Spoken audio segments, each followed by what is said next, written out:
Bismillahirrahmanirrahim. Assalamualaikum warahmatullahi wabarakatuh. Alhamdulillah jamaah dimanapun berada, kita masih diberi Allah umur panjang, kesehatan.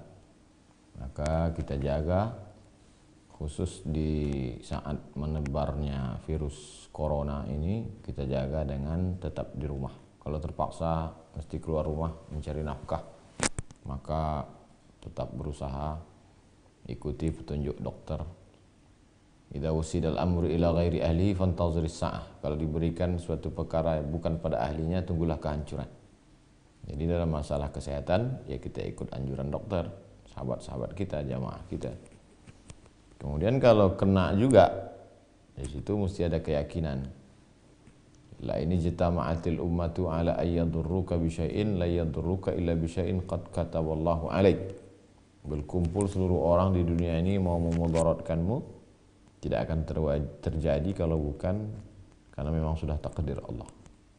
Jadi ada langkah sebelum terjadi, dan kalau sudah terjadi, ma asaba min musibatin fil ardi, segala musibah yang terjadi di bumi, wala fi anfusikum, yang terjadi pada dirimu, illa fi kitabin, semuanya sudah tertulis di kitab Lauhil Mahfuz, min qabli an nabra'aha, sebelum kami menciptakannya dalam bentuk yang nyata, sudah kami tulis dalam buku perencanaan kitab Lauhil Mahfuz. Kaila ta'sau ala ma fatakum wa la tafrahu bima atakum. Itu semua dijelaskan Allah supaya kita tidak putus asa terhadap yang sudah terjadi dan tidak bangga kepada apa yang sedang kita alami. Kalau terjadi, kita tidak putus asa karena itu sudah takdir suratan, diterima dengan ridha. Banyak orang menyebutnya ikhlas, yang tepat adalah ridha. Ridha menerima ketetapan Allah Subhanahu wa taala. Baik, kita lanjutkan menjawab pertanyaan-pertanyaan dari jamaah yang belum selesai. Assalamualaikum Ustaz. Waalaikumsalam warahmatullahi wabarakatuh. Saya mau bertanya bagaimana niat sholat tahiyatul masjid di musalla. Kalau ada sholat 5 waktu, subuh, zuhur, asar, maghrib, isya, namanya masjid. Tidak ada Jumatnya, masjid. Kalau ada subuh, zuhur, asar, maghrib, isya, Jumat, namanya masjid jami. Jadi dalam Islam cuma ada 2 saja, masjid dan masjid jami. Tapi di tempat kita menjadi tempat yang sholat 5 waktu saja, tidak ada Jumatnya, disebut juga dengan surau langgar musolla. Itu sebenarnya istilah di tempat kita saja, surau langgar musola. Maka kalau kita masuk di surau, di langgar, di musola, niatnya tetap tahiyatul masjid. Karena dalam fikih istilah cuma ada 2, masjid dan masjid jami. Maka kita tetap sholat tahiyatul masjid, bukan tahiyatul surau, tahiyatul langgar atau tahiyatul musola. Tetap tahiyatul masjid. Wallahu a'lam bishawab. Assalamualaikum warahmatullahi wabarakatuh. Waalaikumsalam warahmatullahi wabarakatuh. Saya ingin menikah, tapi saya rasa belum siap secara finansial. Mengingat biaya nikah sekarang mahal. Belum lagi resepsi. Bagaimana solusinya? Ada seorang anak muda yang mau menikah. Ada keluarga perempuan yang terdiri dari wali. Ada masyarakat. Ini ketiga ini mesti faham. Kalau yang faham hanya si laki-laki, diajarkan bahwa perempuan yang paling baik adalah aqalluha mahran, yang maharnya paling murah. Tapi si wali perempuan nggak ngerti. Nah, ini timpang. Dan masyarakat sudah membuat tuntutan, mesti ada keyboard tunggalnya, mesti ada pestanya, mesti di hotel, mesti mewah, mesti ada karangan bunga 1 kilometer. Jadi mesti difahamkan ini 3 unsur ini. Laki-laki, perempuan beserta walinya, dan masyarakat. Bahwa pernikahan dalam Islam itu simpel saja. Seorang laki-laki yang baik datang kepada wali si perempuan, maka kata Nabi, idza ja'akum man tardawna dinahu wa khuluquhu. Kalau datang seorang laki-laki meminang anak perempuanmu atau perempuan yang kau perwalikan, fazawwijuhu, nikahkan dengan dia. Syaratnya 2, baik agamanya, baik akhlaknya, nikahkan dia. Dia tidak punya uang, iyakunu fuqara aghnihimullah. Kalau dia fakir, miskin, susah, Allah akan kasih dia rezeki. Di mana letak imanmu? Di mana letak akidahmu? Untuk awal-awal ini kamu saya kasih modal dulu tapi dengan tetap berusaha. Karena dia punya dua modal. Yang pertama agama, yang kedua akhlak.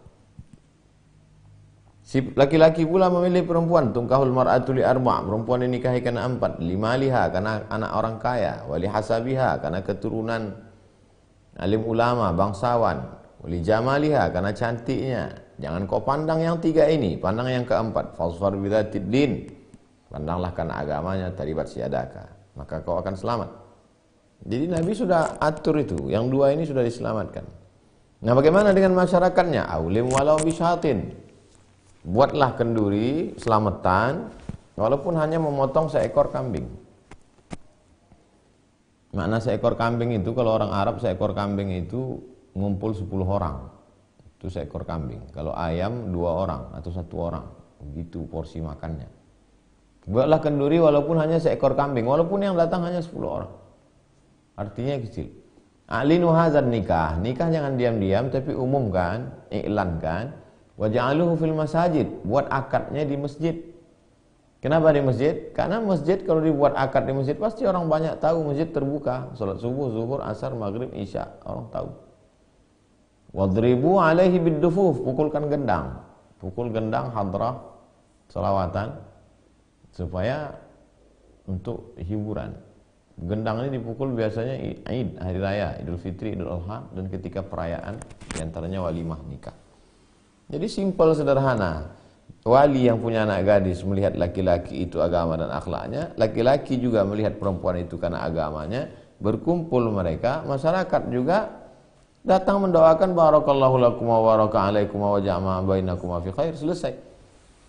Nah, sekarang nih orang Islam sendiri nggak ngerti ajaran agamanya. Akhirnya terkendala masalah duit, lalu kemudian tuntutan mahar yang begitu besar, di samping itu masyarakat mesti harus ada ini, harus ada ini, harus ada ini. Yang lebih parahnya lagi ngutang. Setelah itu baru dia pusing 7 keliling untuk membayar hutang. Pernikahan yang mestinya sakinah, tapi justru memikirkan hutang-hutang. Karena hidupnya pun na'udzubillah. Kembali ke ajaran Islam. Tidak ada solusi lain hidup ini kecuali kembali ke ajaran Islam. Wallahu a'lam bishawab. Dari Ibu Ika Andriani. Apa boleh memberikan reward hadiah kepada anak setiap kita menyuruhnya melakukan ibadah seperti ngaji, puasa, sholat? Nanti kalau kamu bisa ngaji, kalau ikroknya hatam, naik ke baca Quran, mama belikan jubah. Bagus. Nanti ketika dia pakai jubah, dipakainya sholat Jumat. Kalau dia perempuan, diberikan jilbab. Bagus dari Turki, cantik. Bagus. Berkasih sayang. Ajaran Islam. Bagaimana cara orang berkasih sayang? Diajarkan Nabi, afshus salam, tebarkan salam. Tut'imut ta'am, beri makanan. Tahadu, memberi hadiahlah kamu, maka kamu akan berkasih sayang. Ya, jadi memberikan hadiah, reward itu baik sekali. Hadiah dalam bentuk materi atau dalam bentuk kasih sayang, bagus. Tapi hadiah-hadiah yang mendidik. Adapun hadiah gadget, hadiah motor, hadiah mobil, itu sama seperti memberikan pisau kepada anak kecil umur 5 tahun. Itu akan memotong urat nadinya. Dia akan jadi pembalap, jadi geng motor, dia akan main game online, PlayStation, judi online, na'udzubillah. Jadi kalaupun mau memberi reward, hadiah mendidik. Wallahu a'lam bishawab. Assalamualaikum warahmatullahi wabarakatuh. Semoga Allah selalu memberikan kesehatan kepada Ustadz dan keberkahan. Amin ya rabbal alamin. Ustadz, saya mohon izin, bagaimana cara mengetahui jodoh kita tertulis di Lauhil Mahfuz? Apa ciri-cirinya? Lauhil Mahfuz itu Nabi SAW pada peristiwa, kebetulan kita di bulan Rajab, sudah lewat 27 Rajab. Nabi ketika Isra Mi'raj itu dia mendengar sharifal aqlam.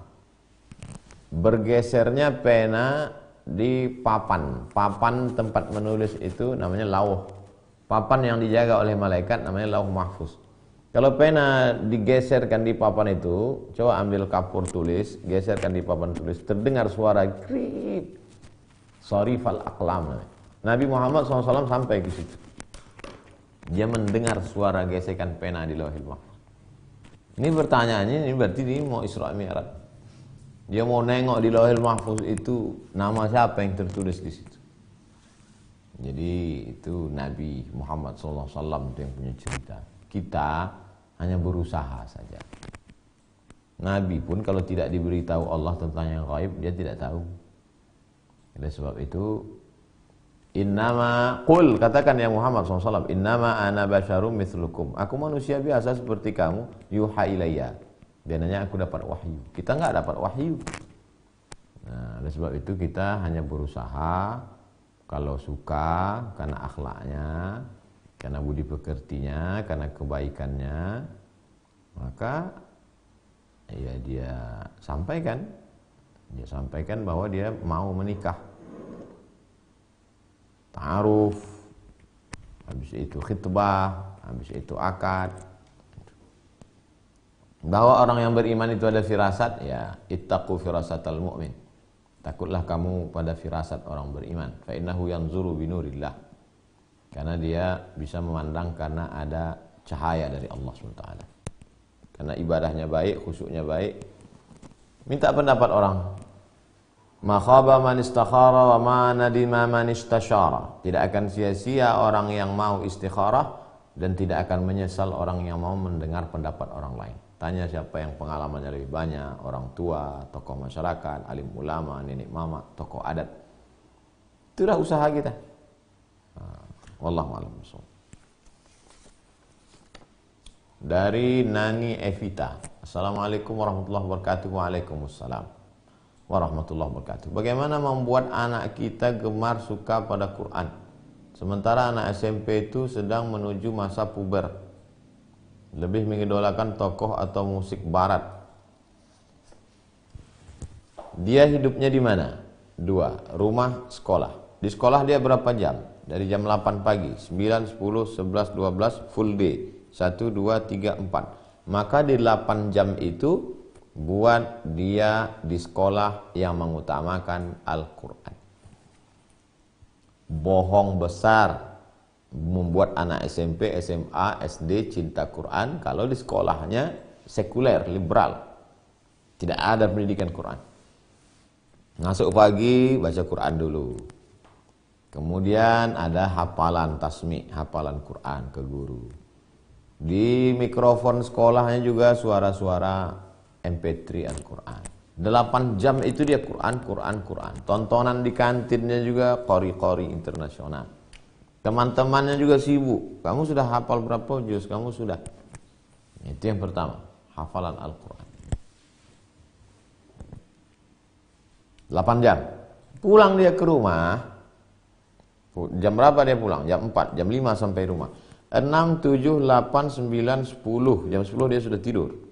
5 jam itu juga dia mesti Quran. Maka kalau di sekolahnya sudah sekolah yang mengutamakan Quran, sekolah Islamik, full day, Islam terpadu, pokoknya sekolah Islam. Sampai di rumah, jangan hancurkan bangunan yang sudah dibangun oleh guru di sekolah tadi. Jangan sampai di rumah dihidupkan musik-musik barat yang menjauhkan dia dari Al-Quran. Sampai di rumah juga dia melihat itu. Betul dia masih muda, mungkin dia curi-curi dikit dari YouTube, tapi ada pengawasan orang tua.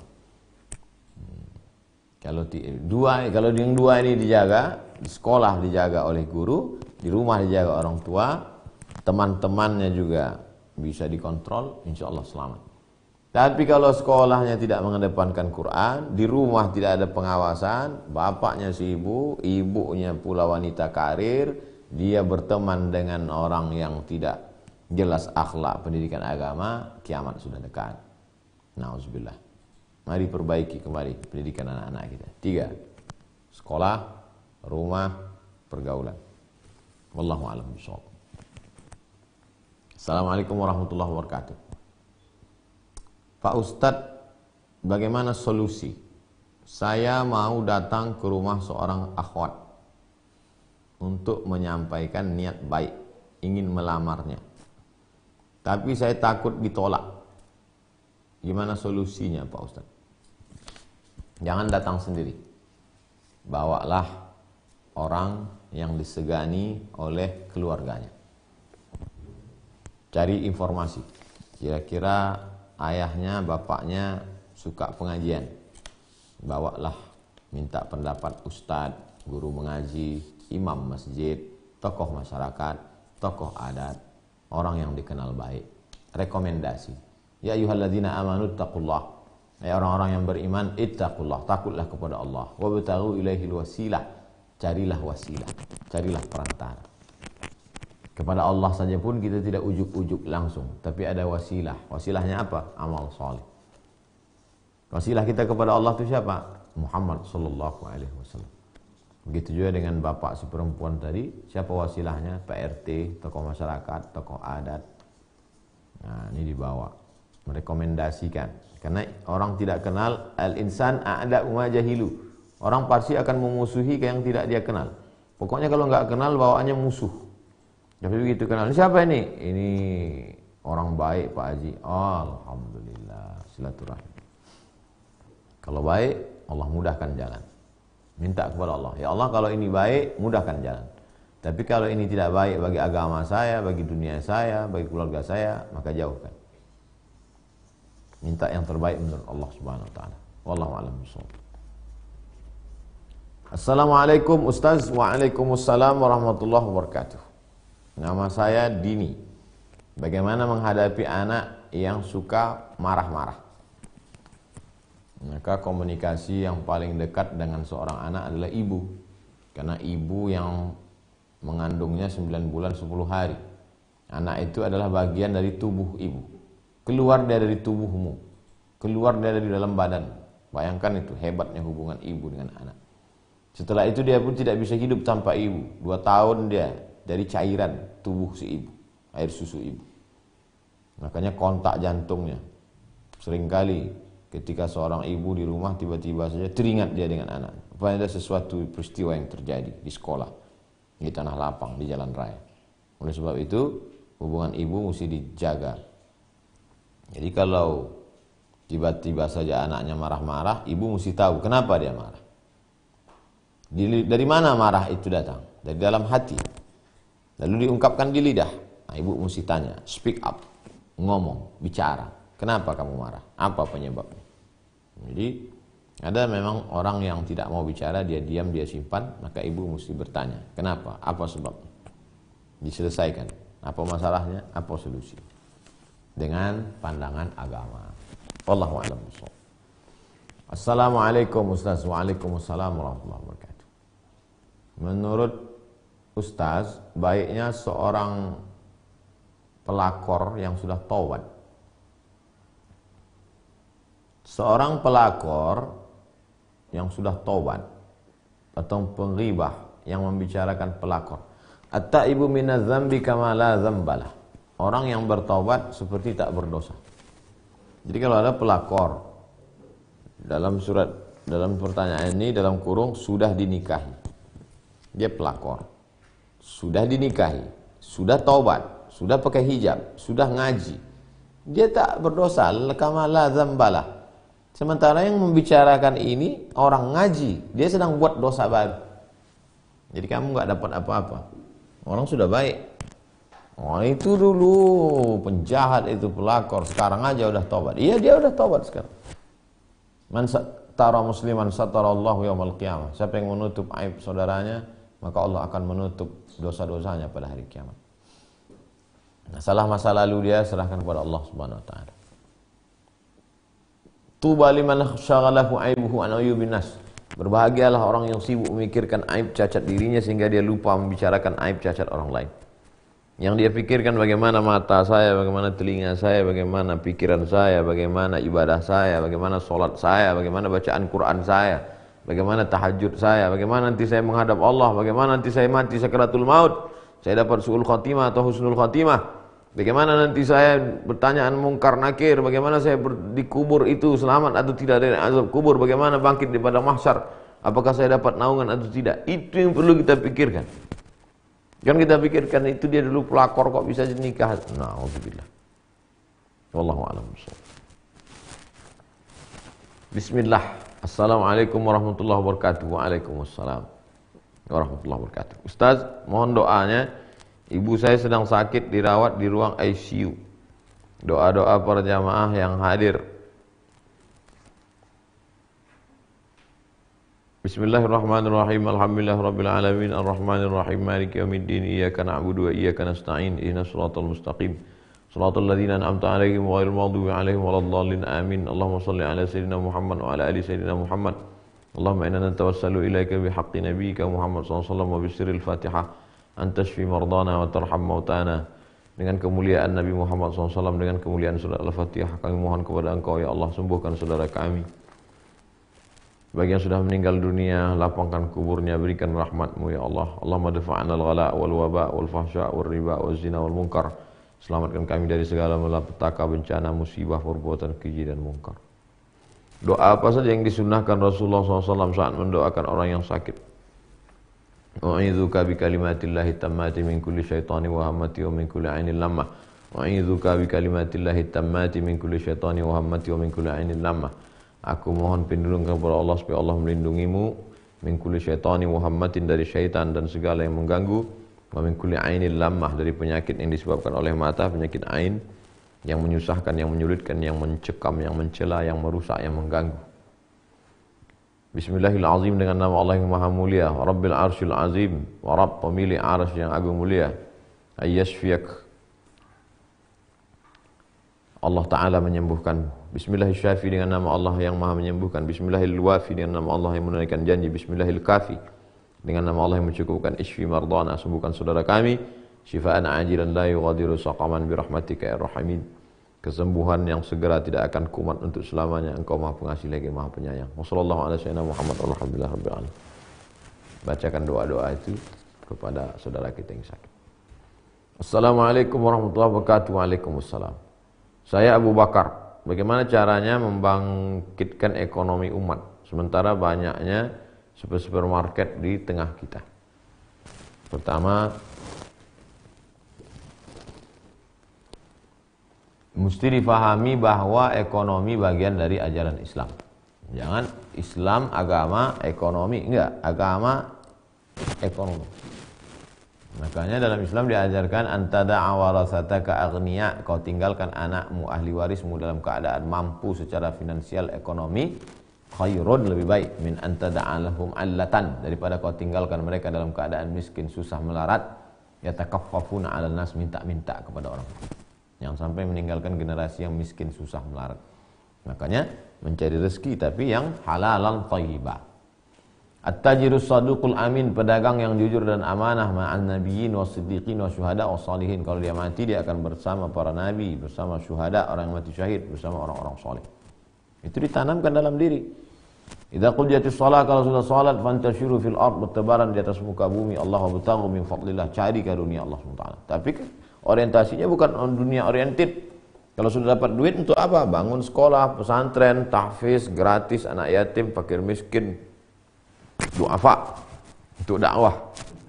Orientasinya untuk akhirat. Wa bataghi fi ma atakallahu darul akhirah. Carilah persiapan untuk akhirat. Wala tansa nasibaka minad dunya. Tapi jangan lupa engkau hidup di dunia. Nah, dunia balaghun ilal akhirah. Dunia ini jembatan menuju akhirat. Ini yang pertama. Setelah difahami bahwa ekonomi adalah bagian dari ajaran Islam, baru yang kedua, tanya kepada ahlinya. Kita punya tuh bisnismen, ikatan pengusaha muslim, ikatan para usahawan muslim. Nah, buat pelatihan.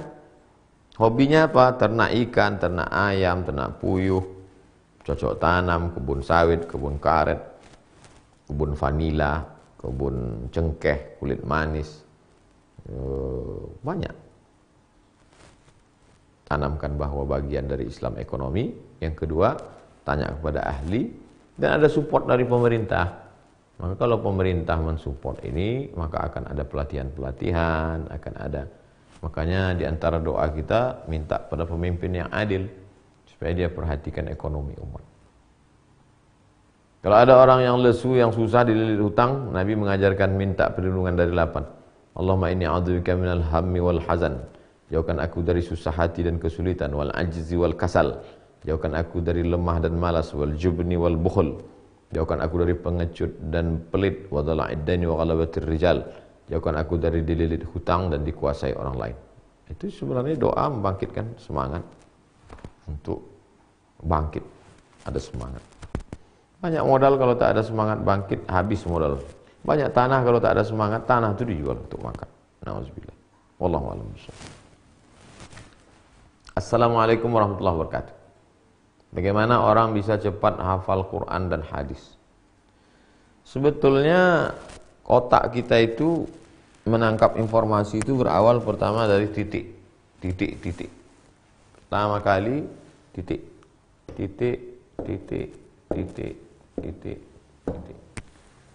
Kemudian ketika dibaca 2 kali titik. Dibaca 3 kali titik. Dibaca titik mulai nyambung. Dibaca atau didengar mulai nyambung. Habis itu mulai nyambung tapi belum nyambung masih kelihatan putus. Habis itu mulai nyambung, mulai hitam. Habis itu maka sebenarnya kita nggak pernah ngafal. Mana pernah kita menghafal Al-Fatihah, Qul Huwallah, Al-Falaq, An-Nas, Qul ya ayyuhal kafirun. Kita sebenarnya nggak ngafal. Terus karena sering mendengar. Makanya kalau ada dalam riwayat para ulama hafal Quran umur 9 tahun, hafal karena sering mendengar. Sering dengar. Makanya perlunya generasi kita ini, apalagi kita sekarang banyak MP3. Makanya mestinya di kendaraan, bapak-bapak yang punya kemampuan ekonomi baik, dari rumah ke kantor, ngantar anak sekolah, dari rumah ke kampus, itu mestinya yang didengar MP3 Al-Quran. Radionya juga radio Quran. Di rumah juga yang didengarkan, apalagi sekarang ada parabola, TV kabel, live dari Masjidil Haram. Quran, itu untuk membantu kepala kita. Ibu hamil juga yang didengar Quran. Saat mau membaca juga sholawat, zikir, doa Quran. Sehingga menjadi generasi Quran. Allahu a'lam. Assalamualaikum warahmatullahi wabarakatuh. Saya wali murid kelas 7.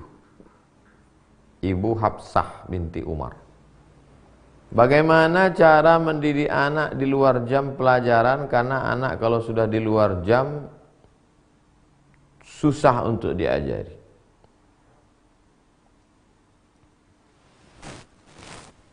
Dia sudah belajar di kelas, lihat buku, lihat papan tulis 8 jam. Boring, bosan, muak dia. 9, 10, 11, 12, 1, 2, 3, 4. Dia sudah 8 jam di dalam dinding dengan teman terus. Nah, sekarang dia mau yang santai. Jadi kalau ibu sebagai wali murid ketika dia pulang juga memposisikan dia di kelas lagi di rumah, itu bisa stres dia. Jadi tentu dengan gaya yang lain. Mungkin di taman, mungkin di jalan, mungkin di dapur, mungkin di ruang tamu, tapi tetap dalam proses pendidikan. Makanya kalau tontonannya jadi tuntunan. Kalau YouTube juga channel-channel yang menggiring, membimbing, mengarahkan kepada kajian-kajian. Tentu sesuai dengan usia dia.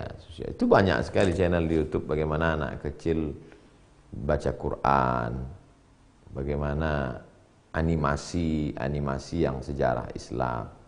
Itu jadi tidak formal seperti kelas 24 jam. Tapi proses pendidikan belajar berlanjut. Jadi ketika jam 5, jam 6, apakah itu sambil olahraga atau sambil nonton? Habis itu dia dibawa ke masjid, sholat berjamaah. Dari maghrib, khusus di zaman musim corona ini lebih banyak duduk di rumah. Dari maghrib ke isya duduk baca Quran, bapaknya, ibunya suruh baca Quran. Habis itu mendengarkan streaming, menonton bersama di channel televisi, di channel YouTube. Itu jadi banyak cara sekarang. Atau dia disuruh kultum, direkam, habis itu kultum dia ditonton bersama, semi bermain. Tapi itu tak mendidik. Metode, ibu-ibu lebih mengerti metode. Karena berapa banyak anak yang tidak mau makan, guru itu tidak tahu cara bagaimana membuat anak ini makan. Bapak pun tidak tahu bagaimana cara membuat anak ini makan. Tapi ibu bisa membuat dia makan. Substansinya makan. Tapi bagaimana dia mau makan, nah itu adalah metode dari seorang ibu yang luar biasa. Wallahu a'lam bishawab.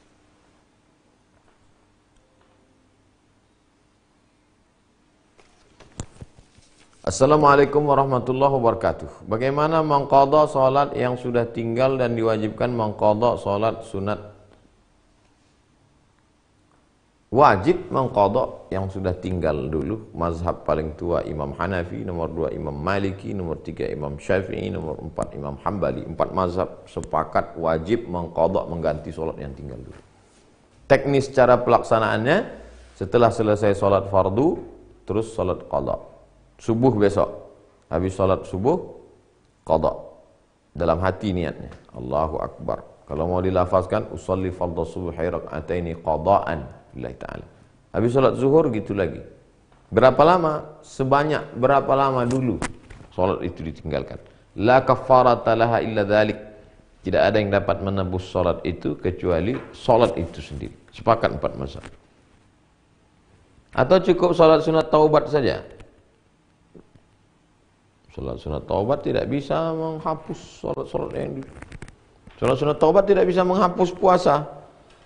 Man mata, siapa yang meninggal dunia, wa alaihi siyamun, punya utang puasa, sama anhu waliyuhu, ahli warisnya wajib mengqadha puasa. Puasa lebih berat.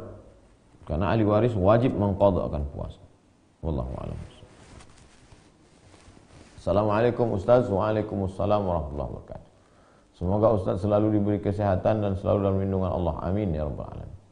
Nama saya Zulkarnain Ritonga. Saya suka sekali dengan peci Ustaz. Oh, Masya Allah.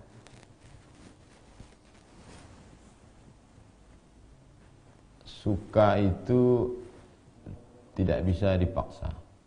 Kita ada sesuatu yang bisa dipaksa atau tidak. Contohnya sholat. Sholat itu orang bisa dipaksa. Kamu mesti sholat. Sholat. Makanya muru auladakum bisolah, suruh anak kamu sholat umur 7 tahun. Wadribuhum fil ashrah, pukul dia ketika 10 tahun. Sholat atau tidak sholat. Tapi cinta atau tidak cinta, suka atau tidak suka, itu tak bisa dipaksa. Makanya yang diatur dalam Islam itu adalah perbuatan yang bisa dipaksa. Adapun perbuatan yang tak bisa dipaksa tidak diatur oleh Islam. Perbuatan hati. Saya cinta peci Ustaz. Itu berarti tidak bisa dipaksa, itu kemauan dia. Maksudnya itu saya minta peci Ustaz. Masya Allah, tabarakallah. Kita menjawab pertanyaan yang lama-lama, tidak sedang live. Dipanjangkan Allah umur kita berjumpa. Mudah-mudahan nanti bisa ketemu insyaAllah. Amin ya rabbal alamin. Pertanyaan dari Rizqullah Hazri Siregar. Ustadz, bagaimana cara menjadi anak yang berbakti kepada orang tua dan guru? Kelas 7. Tentu orang tua yang sangat beruntung punya anak. Rizqullah. Rizqullah, rezeki dari Allah. Siregar. Punya anak kelas 7, berpikir bagaimana berbakti pada orang tua. Sekarang ada sarjana, sudah menikah, punya istri, punya anak, tidak pernah berpikir bagaimana berbakti pada orang tua. Nah, ini kan luar biasa. Gurunya berhasil, orang tuanya berhasil. Sesuai dengan usia. Jadi kalau untuk anak kelas 7 cukup, kalau sudah jam 6 sore, waktu Indonesia bagian barat, pakailah baju koko nak. pakailah peci, pakailah sarung, pergilah ke surau, ke musola. Kalau kebetulan ada wabah corona, cukup engkau duduk baca Quran. Kalau belum Quran, baca Iqra. Duduk tunggu azan maghrib. Orang tuamu melihat itu sudah cukup bahagia, senang. Nanti dia akan cerita ke gurumu, Bu, terima kasih ya, anak saya sekarang sudah pandai sholat loh. Padahal saya sibuk cari nafkah, nggak sempat ngajarin anak saya. Maka gurumu juga itu lebih besar daripada guru. Tidak bisa dibayar, guru tidak bisa digaji. Karena bapak ibu wali murid tidak pernah menggaji guru. Mereka bukan karyawan. Mereka adalah orang yang menolongmu, menyelamatkan anakmu dari neraka jahanam. Maka perlakukanlah mereka sebagai sahabat yang menolong, mendidik, menyelamatkan dari azab Allah Subhanahu wa taala. Subuh bangunlah cepat, mandi, pakai kain sarung, sholat. Habis mandi, jemurkan andukmu ke tempat jemuran. Jangan letakkan di atas tempat tidur. Itu sudah menyenangkan hati orang tua. Habis ujian, tunjukkan nilai. Itu sudah menyenangkan hati orang tua. Bergaul dengan kawan-kawan sahabat-sahabat yang baik, sudah menyenangkan hati orang tua. Sesuai dengan kemampuan masing-masing. Nanti kalau sudah berhasil, sudah sarjana, sudah kerja, barulah senangkan hatinya dengan materi, dengan uang. Membelikan makanan, pakaian, kendaraan. Walaupun mereka tidak pernah minta itu sebenarnya. Bagi mereka punya anak yang soleh, yang bisa berdoa di tengah malam, bermunajat kepada Allah sambil berkata, Rabbi firli wali walidayya warahmuhuma kama rabbayani. Allah Rabbi habli minas salihin. Wallahu a'lam bishawab. Assalamualaikum Ustaz. Waalaikumsalam warahmatullahi wabarakatuh. Saya ingin tanya, apakah mimpi dapat dipercaya? Mimpi 3. Pertama, ilham, dikirim oleh Allah melalui malaikat. Yang kedua, waswasatus syayatin, bisikan setan. Makanya sebelum tidur, bismika Allahumma ahya wa amut. Qul huwallahu wa falaq wa bin nas, al-Fatihah, tiup ke tapak tangan, hembus, sapukan ke muka, ke kepala, kepala. Miring ke arah kanan. Ikuti sunnah-sunnah. Berwuduk dulu bagus. Apalagi sholat sunat witir sebelum tidur. Baik. Supaya jangan diganggu setan. Ada lagi mimpi yang ketiga, at-ghalsu ahlam. Bunga-bunga tidur. Proses berpikir siang tidak selesai, terbawa berlanjut di tengah malam. Bagaimana membedakan mimpi itu datangnya dari Allah atau dari setan? Mimpi yang menakutkan, mimpi tidak baik, maka ketika itu langsung baca ta'awuz, bertiup ke sebelah kiri dengan sedikit air ludah. A'udzu bikalimatillahi tammati, a'udzu billahi samil alim minasyaitonir rajim. A'udzu bikalimatillahi tammati min kulli syaitani wa hamati wa min kulli ainil lam. Ke arah sebelah kiri. Kalau mimpinya baik, mimpi ke Makkah, mimpi berjumpa ulama, mimpi melihat taman yang indah. Ada kitab khusus tentang takwil mimpi ditulis oleh Imam Ibn Sirin, namanya Tafsir Ahlam, takwil mimpi. Nasihati kami para remaja agar terhindar dari perbuatan zina. Jangan pacaran. 6. Pertama, nazratun, pandangan. Setelah memandang, fabtisamun, senyuman. Setelah senyuman, fakalamun, say hello, ngomong. Setelah kalam, fasalamun, salam. Setelah itu famau'idun, janjian. Setelah janjian, faliqa'un, pertemuan. Setelah itu terjadilah apa yang terjadi. Maka mundur ke belakang. Dari mana datangnya pertemuan? Karena ada janji. Dari mana datangnya janji? Karena ada salam. Dari mana datang salam? Karena ngomong. Dari mana ngomong? Karena senyum. Karena kalau orang nggak senyum, nggak mungkin kita ngomong. Dari mana datang senyum? Karena mandang. Maka jangan mandang. Jaga pandangan. Ghaddul basar. Wallahu a'lam bishawab. Assalamualaikum Ustaz. Waalaikumsalam warahmatullahi wabarakatuh. Saya mau tanya tentang kematian. Saya pernah mimpi dibunuh orang yang tak saya kenali. Dalam Islam apa arti mimpi saya tersebut? Apa ada ayat Quran atau hadis menjelaskan tentang mimpi itu? Ya bunayya, wahai anakku, inni ara fil manami anni azbahuka. Aku lihat dalam mimpiku tadi malam aku menyembelih lehermu. Mimpi membunuh itu. Fanzur madza tara, apa pendapatmu? Mimpi Nabi Ibrahim dijawab oleh anaknya. Ya abati, wahai ayahku, if'al ma tu'mar, laksanakan perintah Allah. Satajiduni insyaallah minas sabirin, insyaallah aku sabar menerimanya. Itu anak Nabi Ibrahim. Anak kita belum tentu. Sekarang mimpinya, saya mimpi dibunuh orang. Kata Imam Ibnu Sirin dalam kitab Tafsir Ahlam Ta'wil Mimpi. Man syahida fi manami, siapa yang bermimpi melihat dalam mimpinya itu iddata ashkhasin yaqtuluhu, dia dibunuh oleh orang. Fahadha yadullu ala annahu sawfa yasilu ila makanatin kabiratin, menunjukkan bahwa dia akan memperoleh kedudukan yang tinggi. Zata sultatin fil mujtama, punya kekuasaan di tengah masyarakat, kata Imam Ibnu Sirin. Wallahu a'lam bishawab. Tapi bagi yang caleg-caleg, jangan ngaku mimpi dibunuh orang. Saya mimpi dibunuh orang, nampaknya saya jadi nih Pak Ustaz. Bohong. Ra'sul dzunub al-kadzib. Induk dari segala dosa adalah bohong. Nauzubillah. Assalamualaikum warahmatullahi wabarakatuh. Waalaikumsalam warahmatullahi wabarakatuh. Bagaimana caranya meningkatkan iman, takwa kepada Allah? Terkadang iman ini naik turun. Dari Muadi Sitorus. Sitorus ini istiqomah karena dia terus saja. Sitorus. Jadi Imam Muslim membuat satu bab dalam kitab Sahih Muslim, al-imanu yazid wa yanqus. Iman terus bertambah dan ada yang kurang. Kapan dia bertambah? Yazidu bit ta'ati, bertambah dengan ketaatan. Berkumpul bersama orang taat dalam sebuah ketaatan, salat, zikir, baca Quran, di tempat majelis taat, iman nambah. Kapan dia berkurang? Wa yanqusu bil ma'siyah, dia akan berkurang dengan maksiat.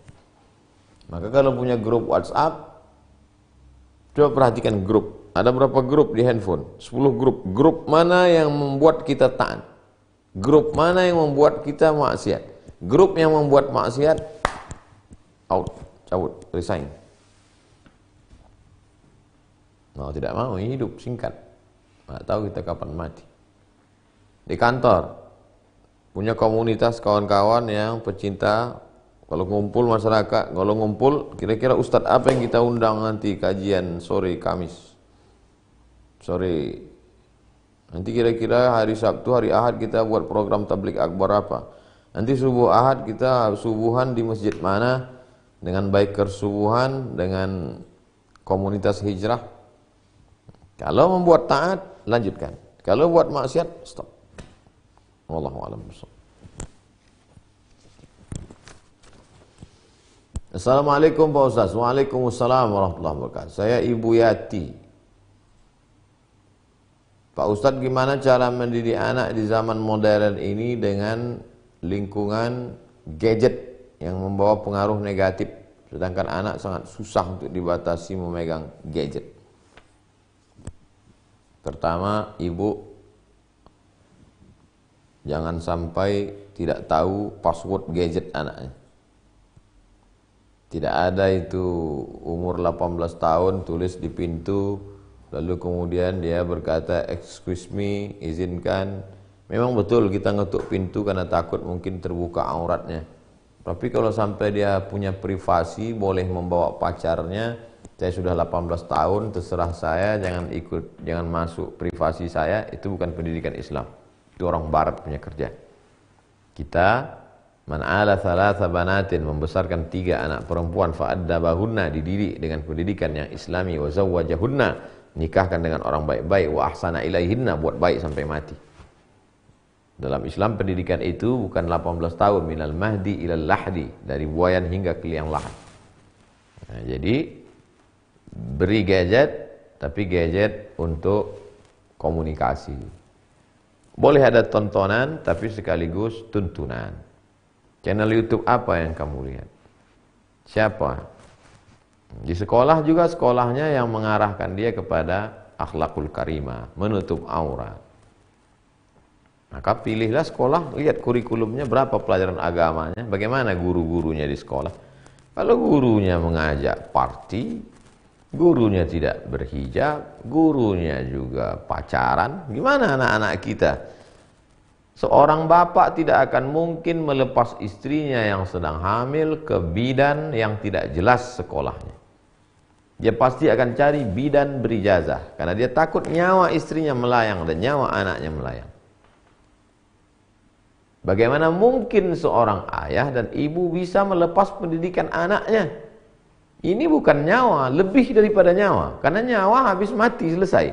Tapi ini bagaimana kehidupan dia setelah mati, di alam kubur, di alam yaumil ba'si, hari berbangkit, di titian siratal mustaqim, menuju surga Allah. Bagaimana dia lepaskan anaknya ke guru yang akidahnya tidak benar, tidak mendidik anak ke jalan Allah SWT. Padahal guru adalah digugu dan ditiru. Kenapa penekanan sekolah begitu penting? Karena anak lebih lama di sekolah daripada di rumah. Nanti setelah pulang ke rumah jam 6, jam 7, jam 8, jam 9, jam 10, 5 jam itu kontrol orang tua. Selebihnya dia di luar. Maka kalau di sekolah tidak ketat, dia akan cabut, dia akan pergi ke mall, jilbab dia buka, dia masuk ke tas, dia ngelem. Na'udzubillah. Mudah-mudahan Allah menyelamatkan generasi kita. Wallahu a'lam bishawab. Assalamualaikum warahmatullahi wabarakatuh. Waalaikumsalam. Bagaimana jika wanita sedang haid membaca ayat Quran tapi tidak memegang Quran? Perempuan yang sedang menstruasi tidak boleh memegang Quran, tidak boleh membawa Quran, tidak boleh membaca Quran, tidak boleh sholat, tidak boleh tawaf, tidak boleh i'tikaf, tidak boleh puasa. Begitu disebutkan dalam kitab Al-Fiqhul Islami wa Adillatuh menurut mazhab Syafi'i. Tapi ada pengecualian. Pertama, kalau dia seorang guru di sekolah, maka dia boleh mengajarkan ayat Quran dengan baca putus-putus. Besok ngajar di kelas, ayatnya tentang puasa. Anak-anak, kita sedang merenung tafsir tadabbur ayat puasa. Ya, ikut ibu. Ya ayyuha, alladzina amanu, kutiba, alaikum, siam, boleh. Yang kedua, kalau dia hafal Quran. Hafal Quran, dia mesti ulang satu hari 2 juz. Kalau tidak ulang 2 juz, hafalannya hilang. Perempuan yang berarti kalau dia masa menstruasi 7 hari tidak baca Quran, hilang 14 juz atau tidak lancar, maka dia boleh ulang hafalannya an zahri qalbin, bacanya dalam hati, diam aja, sedang mengulang hafalan. Begitu menurut mazhab Maliki. Wallahu a'lam bishawab. Izin mau nanya Ustaz, perjuangan untuk pemuda menurut Ustaz. Pertama, pemuda mesti membuat komunitas. Komunitas pemuda hijrah, komunitas mantan petato, komunitas jombloan sejati, komunitas bisnismen muda, komunitas hijabers, komunitas biker suhan, komunitas pemuda, pokoknya komunitas. 2. Setelah komunitas, dan dengan komunitas ini dia punya grup. Besok kita ahad kemana, besok kita touring kemana, besok kita program tabligh akbar apa, besok. Nah, itu. Jadi dibuat semangat, nggak bisa sendirian. Yang kedua, setelah punya komunitas, istiqamah. Nah, makanya grup-grup itu yang tidak hadir sekian, harus ada punishment, harus ada rule of the game, aturan. Yang melanggar harus ada hukuman. Setelah itu barulah husnul khatimah. Jamaah, istiqamah, husnul khatimah. Sepaket. Wallahu a'lam. Assalamualaikum warahmatullahi wabarakatuh. Waalaikumsalam. Saya ingin tanya, biasanya seorang laki-laki muslim memilih wanita solihah. Kalau saya tidak, saya justru ingin mendapatkan wanita yang biasa-biasa saja dan ingin membimbingnya. Tentu tidak sama semua orang. Ada seorang namanya Profesor Dr. Ismail Raji Al-Faruqi. Tentu orang selevel dia, ulama besar. Kalau kita pernah mendengar ada namanya IIU, International Islamic University, 2 di dunia, 1 di Islamabad, 1 di Malaysia. Itu adalah ide dari Ismail Raji Al-Faruqi. Dia sama seperti adinda kita. Dia tidak mau nikah dengan perempuan biasa. Dia berdebat dengan orang Yahudi. Dia orang Palestina. Palestina dijajah Yahudi. Berdebat dia dengan perempuan Yahudi. Kalah perempuan itu, masuk Islam, nikah dengan. Tapi kalau tidak selevel Ismail Raji Al-Faruqi, cuman selevel Ismail pengurus masjid dekat rumah saya, jangan sampai 2 kali kerja. Karena kamu kerja cari nafkah, kerja cari makan, sampai rumah kerja lagi mendidik dia. Carilah perempuan yang santriwati, yang hafal Quran, yang mengerti, yang sabar, tidak ada duit sabar, sehingga bebanmu ringan. Tapi kalau selevel engkau dengan Ismail Raji Al-Faruqi, kau carilah Yahudi yang perlu berdebat, kau debat, kalah dia, menikah kau. Ukurlah iman, ukur ilmu, ukur kemampuan. Wallahu a'lam. Assalamualaikum warahmatullahi wabarakatuh. Waalaikumsalam.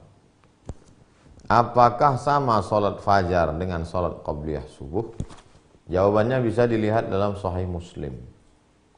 Namanya raka'atal fajri, 2 rakaat fajar. Kenapa disebut fajar? Karena setelah terbit fajar. Setelah terbit fajar itu apa maksudnya? Setelah terbit fajar shadiq. Hatta yatabayyana lakumul khaytul abyadu minal khaytil aswadi minal fajr. Setelah azan. Allahu Akbar, Allahu Akbar. Azan yang kedua kalau di Madinah, di Makkah. Maksudnya sudah masuk sholat subuh. 2 rakaat fajar itu maksudnya rakaat al-fajri, 2 rakaat fajar, 2 rakaat qabliyah subuh. Jadi kalau ada orang usolli sunnatal fajri raka'ataini lillahi ta'ala, yaitu dia, atau usolli sunnatas subhi raka'ataini qabliyatan. Qabliyah subuh dengan 2 rakaat fajar podo sami mawon, sama. Ayatnya rakaat pertama qul ya ayyuhal kafirun, rakaat kedua qul huwallahu ahad. Pahalanya khairum minad dunya wa ma fiha, lebih baik daripada dunia dan seisinya. Andai lembur, capek, lelah, letih, lesu, bangunnya jam 5.30, apakah langsung sholat subuh? Enggak, qabliyah subuh dulu. Walaupun terlambat, qabliyah subuh. Andai bangunnya jam 5, tapi masjid musola dekat rumah sudah qomat. Qad qamatis sholatu, qad qamatis sholah. Langsung ke masjid, sholat subuh berjamaah. Qabliyahnya kapan? Setelah sholat subuh, pulang ke rumah, qadha qabliyah. Sholat qabliyah subuh diqadha oleh Nabi SAW, diganti. Maka jangan pernah meninggalkan qabliyah subuh. Ustaz, saya bangun jam 8, apakah qabliyah juga? Ini, mana ada sholat subuh jam 8. Tapi kenapa namanya qabliyah, jangan sampai tinggal. Wallahu a'lam bishawab.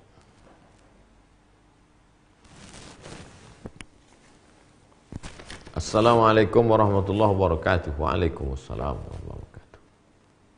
Ana mau tanya Ustaz, bagaimana menuntut kajian yang Ustaz pelajari ketika ada orang sedang proses ngapal, namun ia juga sedang menaruh hati pada seorang ikhwan? Kemana-mana pertanyaannya. Bagaimana menurut kajian yang Ustadz pelajari ketika ada seorang sedang ngapal, maksudnya ada seorang perempuan sedang ngapal Quran. Tapi sedang ngapal Quran itu dia juga sedang menaruh hati kepada seorang ikhwan.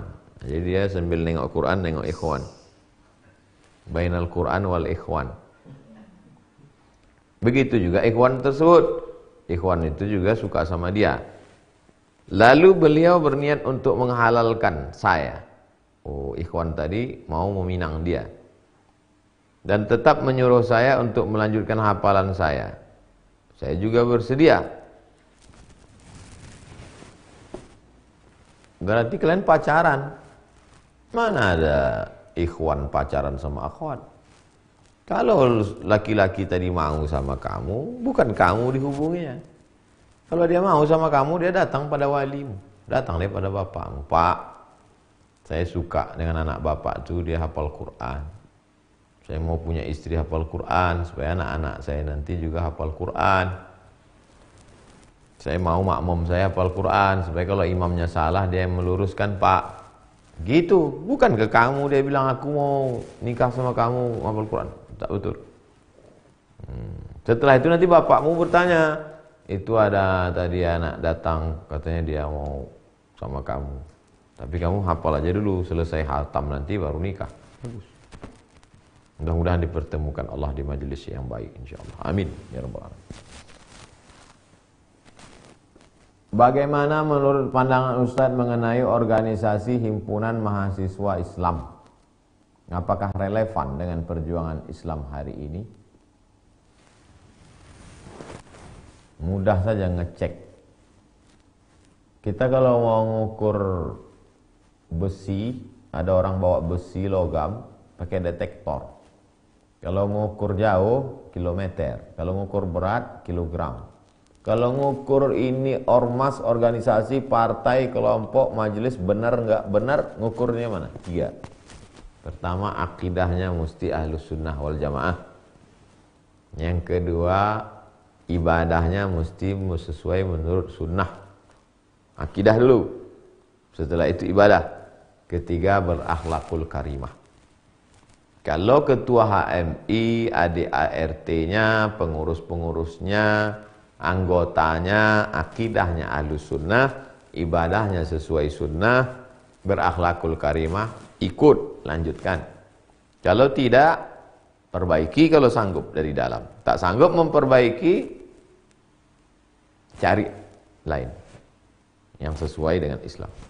Allahu a'lam bishawab.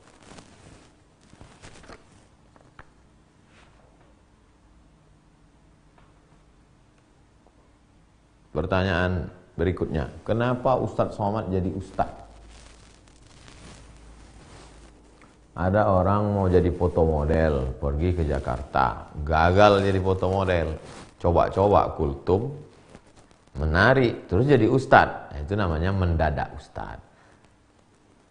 Ada juga artis, pelawak, kemudian udah nggak ada undangan job, nggak bisa main sinetron, diundang nge-MC, menari, coba-coba jadi Ustadz. Itu namanya coba-coba Ustadz. Kalau saya enggak. Saya memang dipesankan oleh kakek saya dulu ke ibu saya, cucuku yang ini jangan sekolah umum. Maka saya enggak pernah sekolah umum.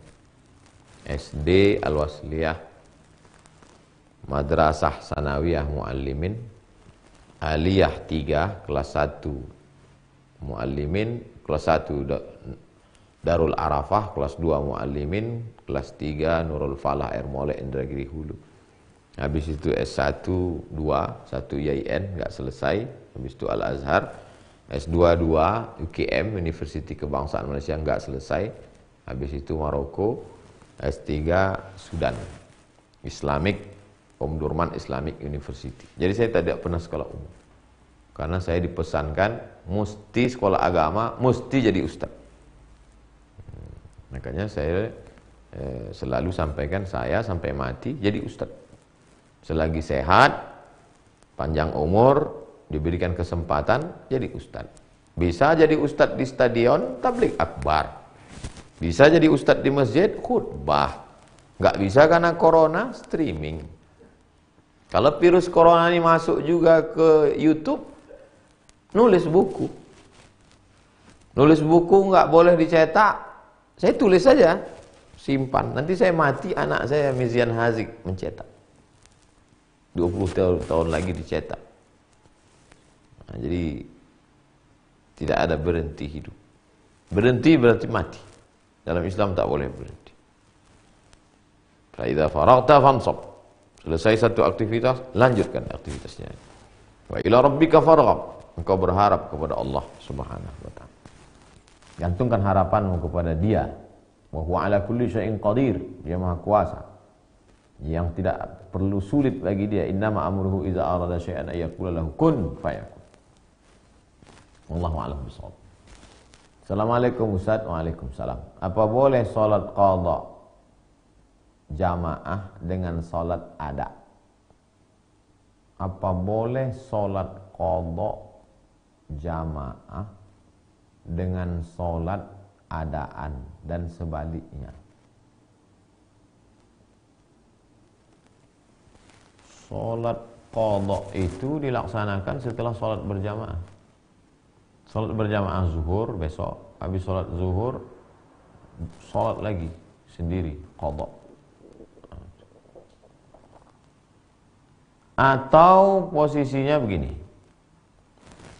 antum salat berjamaah, selesai salat berjamaah, salam, antum berdiri mau qadha, tiba-tiba datang makmum dari belakang, melihat kan antum tamat pesantren, dia bilang, oh Ustaz, kita salat lagi, antum imam ya, makmumnya ada, imamnya qadha, boleh menurut mazhab Syafi'i. Imamnya ada, imamnya qadha, makmumnya ada, boleh. Atau sebaliknya,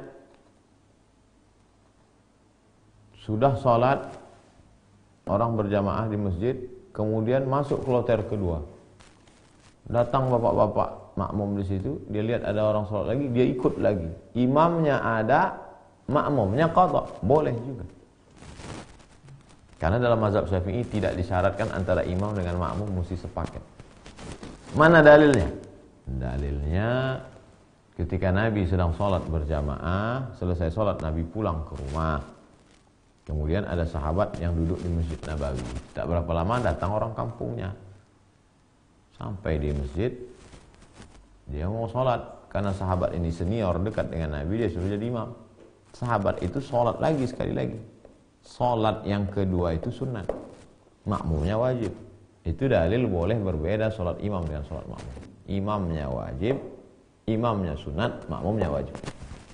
Mazhab Syafi'i. Maliki, Hanafi, Hambali tak boleh, mesti sepaket. Makanya dalam mazhab Syafi'i itu yang ada tepuk bahu, masuk ke masjid kita tepuk bahu orang, sholat, selesai sholat dia kasih tahu, Pak, mohon maaf, saya tadi tahiyatul masjid gitu. Enggak apa-apa. Dan dalam mazhab Syafi'i enggak masalah imamnya tahiyatul masjid, makmumnya sholat zuhur, tinggal dia tambah 2 rakaat. Wallahu a'lam. Kertas terakhir, kita lanjutkan lagi besok sisanya. Assalamualaikum Ustaz. Waalaikumsalam. Ana menikah dengan lelaki yang sudah punya anak. Duda berarti. Ana menikah dengan seorang lelaki yang sudah punya anak. Lalu anak itu dewasa, anak tirimu dewasa. Dan suami atau bapak anak itu meninggal. Suamimu meninggal. Sekarang tinggal anak itu. Apakah anak itu tetap mahram dengan ibu tirinya? Mahram mu'abbad. Mahram abadi sampai mati. Tak bisa dinikahinya ibu tirinya itu. Begitulah hebatnya Islam. Tak bisa orang menikah dengan ibu tirinya. Begitu juga dengan seorang laki-laki. Menikah dia dengan perempuan. Perempuan ini janda, punya anak. Wa rawaibukum allati fi hujurikum allati dakhaltum bihidna. Kalau sempat kamu dukhul, berhubungan kelamin dengan ibunya, meninggal ibunya, haram menikahi anak. Begitulah Islam menjaga nasab, kehormatan, kemuliaan manusia. Makanya Islam datang menjaga 5. Hifzul din, menjaga agama. Hifzul aql, menjaga akal. Hifzul nafs, menjaga nyawa. Hifzul ard, menjaga kehormatan. Hifzul mal, menjaga harta. Jadi kedatangan Islam itu ada tujuan. Terjagalah kehormatan, sehingga tidak sama manusia dengan binatang.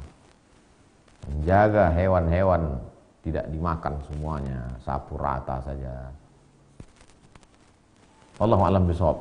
Jamaah sekalian yang dimuliakan Allah, dimanapun berada, yang menonton, menyaksikan acara ini, mudah-mudahan bertambah ilmu, bertambah amal, banyak-banyak beristighfar, berzikir. Wa maqala Allahu mu'adzibahum wa hum yastaghfirun.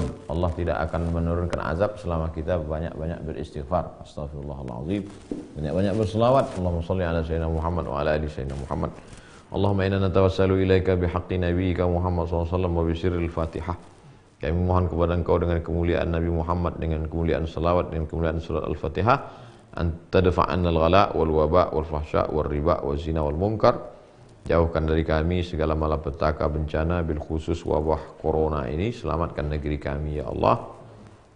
Wassalamualaikum warahmatullahi wabarakatuh. Terima kasih, sukses selalu. Assalamualaikum warahmatullahi wabarakatuh.